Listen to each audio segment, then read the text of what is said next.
This lesson is on solving two-step equations. If you haven't learned how to solve one-step equations, you should click the link up here and go watch my video on solving one-step equations first. So I'm going to assume that you already know how to solve one-step equations. So, excuse me, in one-step equations, you're using opposite operations to get the variable by itself to find out the value of the variable. So to find out what value makes the equation true. So all you need to know with two-step equations is what to do first. So there's going to be two steps involved. And so here you go. The first step is always to add or subtract something to both sides of the equal sign. And the way you know whether to add or subtract is by doing the opposite of what you see. So if you see addition, you do subtraction. If you see subtraction, you do addition. The next step will always be either multiplication or division. And again, you're doing the opposite of what you see. You might notice that this is the opposite of PEMDAS. PEMDAS says that you do multiplication or division first. Well, the reason this is backwards is because remember, we're using opposite operations. So we're using the opposite of PEMDAS. So we're doing adding or subtracting first. All right, so let's look at some examples. So this equation says that 2 times a variable x plus 3 equals 15. So we're trying to find out what is the value of x that will make this equation true. So the first thing I'm going to do is draw a line through the equal sign, and that's just to remind me whatever I do on this side of the line, I have to do on this other side of the line also. So I see multiplication and I see addition. So that means to solve this, I'm going to do division and subtraction. And back on the previous slide, I said you do the adding or subtracting first. So the first thing we're going to do is get rid of this plus 3. We're going to get rid of it by doing minus 3. And I'm going to do that on both sides of the equal sign. 3 minus 3 is 0, and 2x plus 0 is just 2x. And then 15 minus 3 is 12. So now I have the equation 2 times x equals 12.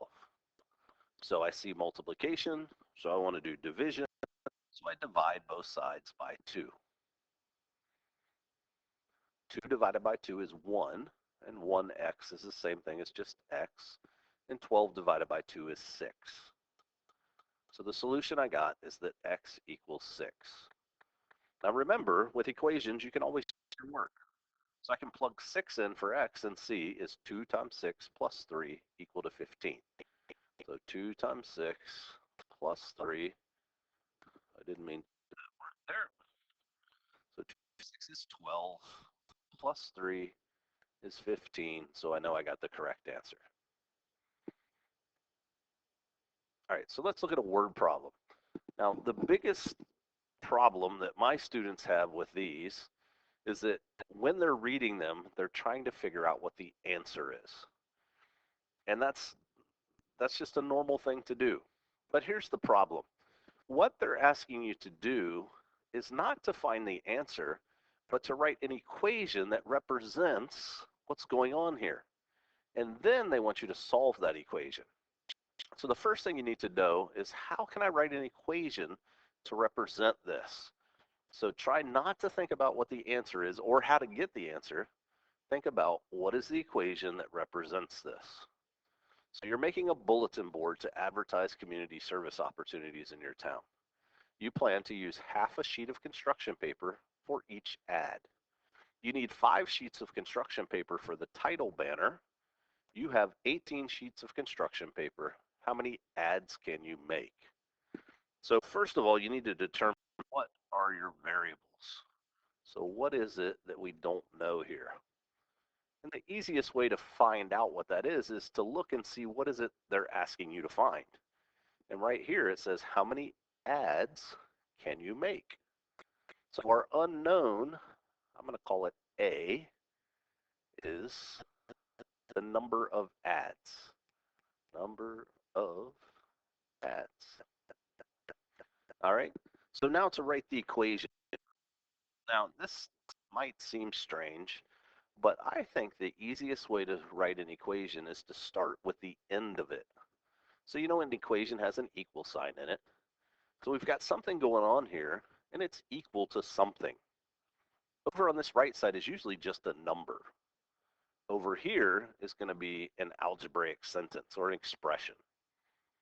So we plan to use half a sheet of construction paper for each ad.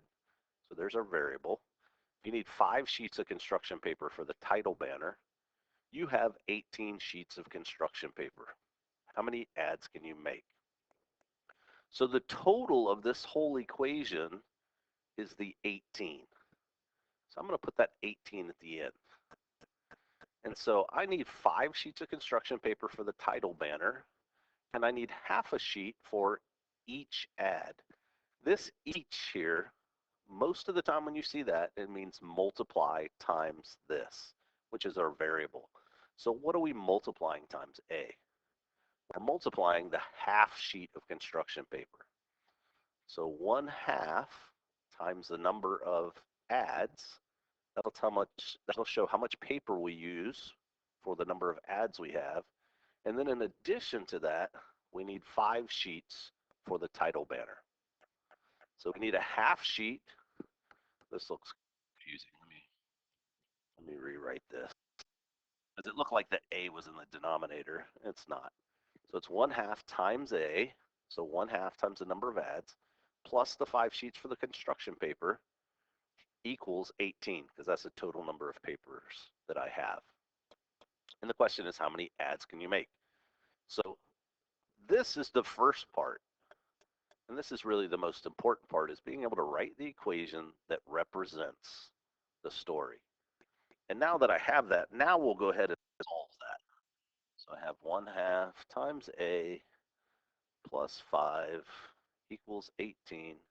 And by the way, instead of doing 1/2 times A, you could have done A divided by 2. So you could do it either way. So again, opposite operations, do the adding or subtracting first.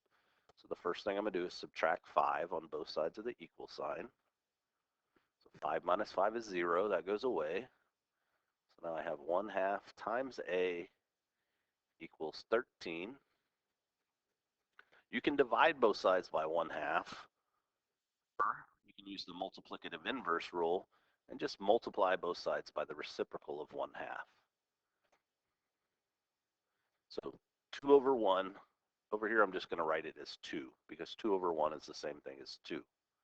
So over here, you end up with 2 over 2, which simplifies to 1. So these cross simplify to just 1. That gets the A by itself. And then 13 times 2 is 26. All right, so there's 2 parts to this. The first part is write the equation. The second part is to solve it. If you need to back up and watch that again, please do. All right, so this is one that causes my students a lot of trouble because it doesn't follow what I just got done saying to you. So remember, this is a way of showing division. So this is x minus 7 divided by 3 equals negative 12. The way that you want to approach this is you want to get rid of this 3 in the denominator. And the way that we do that is by multiplying both sides by whatever this number is in the denominator. So in this case, 3. I'll put the 3 over 1 just because this is a fraction here. The other side, I'll just put it as 3 because this is a whole number. These 3's will cross simplify to 1 and 1. And so what I've done is I've gotten rid of the 3 in the denominator, and now I just have x minus 7 equals negative 36. So when you have one that looks like this, you're actually going to do multiplication first. That's why I said my students have trouble with this because it goes against all the other ones. So this is like a special case. So now I want to get rid of the minus 7, the opposite, and add 7 on both sides of the equal sign. So minus 7 plus 7, those are opposites. They cancel each other out. They make 0. Negative 36 plus 7 is negative 29. So x equals negative 29. And again, I can check that. So if I plug in negative 29 for x, 9 minus 7 over 3. So negative 29 minus 7 is negative 36. Negative 36 divided by 3 is negative 12, which is what I wanted. So I know that I got the right value for x. All right, I've got one more for you. So negative t plus 8 equals 3. So at first, this looks like it's just a one-step equation, but I'll show you why it's a two-step. So I want to get rid of the plus 8 first. I'm going to do minus 8. 8 minus 8 is 0. Bring down the negative t. And 3 minus 8 is negative 5. So it's a little more room here, and you'll see in a second. So the reason this is a two-step is because of this negative sign.